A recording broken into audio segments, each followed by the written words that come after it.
ರಾಜ್ಯದ ಕಾಂಗ್ರೆಸ್ ಸರ್ಕಾರಕ್ಕೆ 1000 ದಿನ ಅಬ್ಬಬ್ಬ 1000 ದಿನವನ್ನ ನಮ್ಮ ರಾಜ್ಯ ಕಾಂಗ್ರೆಸ್ ಸರ್ಕಾರ ಪೂರೈಸಿದೆ. ಈ ಹಿನ್ನೆಲೆಯಲ್ಲಿ ನಾಳೆ ಭೂ ಗ್ಯಾರಂಟಿ ಸಮರ್ಪಣಾ ಸಮಾವೇಶವನ್ನ ಹಾವೇರಿಯಲ್ಲಿ ಮಾಡ್ತಾ ಇದೆ. ಇದು 6ನೇ ಗ್ಯಾರಂಟಿ ಇರಬಹುದು. ಡೆಫಿನೆಟ್ಲಿ ಕಂದಾಯ ಇಲಾಖೆ ತುಂಬಾ ಚೆನ್ನಾಗಿ ಕೆಲಸ ಮಾಡ್ತಾ ಇದೆ. ಇವನ್ ಆರ್ ಅಶೋಕ್ ಅವರು ಕೂಡ ಅವರಿಗೆ 100ಗೆ 100 ಮಾರ್ಕ್ಸ್ ಕೊಟ್ಟಿದ್ದಾರೆ. ಐ ಮೀನ್ ಆ ಇಲಾಖೆಯಲ್ಲಿ ಆ ಸಚಿವರು ತುಂಬಾ ಚೆನ್ನಾಗಿ ಕೆಲಸ ಮಾಡ್ತಾ ಇದ್ದಾರೆ ಅಂತ.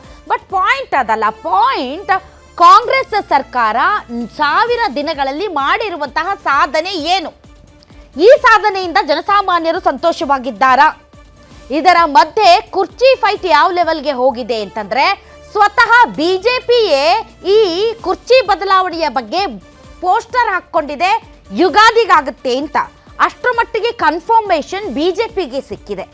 ಆದರೆ ಸಿದ್ದರಾಮಯ್ಯನವರು ಮಾತ್ರ ಈ ವಿಚಾರದಲ್ಲಿ ತಲೆ ಕೆಡಿಸ್ಕೊಳ್ತಾ ಇಲ್ಲ. ಬಜೆಟ್ ಪ್ರಿಪರೇಷನ್ ನಲ್ಲಿ ಇದ್ದಾರೆ. ಸಿದ್ದರಾಮಯ್ಯನವರು ಬದಲಾಗ್ತಾರಾ? ಡಿ ಕೆ ಶಿವಕುಮಾರ್ ಅವರು ಮುಖ್ಯಮಂತ್ರಿ ಆಗ್ತಾರಾ? ಸಾಲು ಸಾಲು ಹೇಳಿಕೆಗಳು. ಮಧ್ಯೆ ಪರಮೇಶ್ವರ್ ಅವರು ಹೇಳಿದ್ದಾರೆ, ಇನಫ್ ಇಸ್ ಇನಫ್, ಸಾಕು, ಯಾರು ಕೂಡ ಪಕ್ಷದ ವಿಚಾರಗಳ ಬಗ್ಗೆ ಬಾಯಿಗೆ ಬಂದಂಗೆ ಮಾತಾಡಂಗಿಲ್ಲ ಅಂತ ಹೇಳ್ತಾರೆಯೇ ಹೊರತು ಯತೀಂದ್ರ ಅವ್ರಿಗೂ ನೋಟಿಸ್ ಹೋಗಿಲ್ಲ, ಚನ್ನರಾಜ ಹಟ್ಟಿಹೊಳಿ ಅವ್ರಿಗೂ ನೋಟಿಸ್ ಹೋಗಿಲ್ಲ.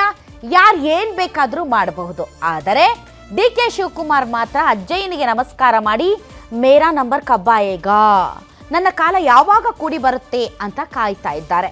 ಇಬ್ರು ಇವತ್ತು ಒಂದು ಸಭೆಯಲ್ಲಿ ಭಾಗವಹಿಸಿದ್ರು. ನಾನೊಂದು ತೀರಾ ನೀನೊಂದು ತೀರಾ ಅಂತ ಒಬ್ರಿಗೊಬ್ರು ಮಾತಾಡ್ಕೊಳ್ಳೇ ಇಲ್ಲ.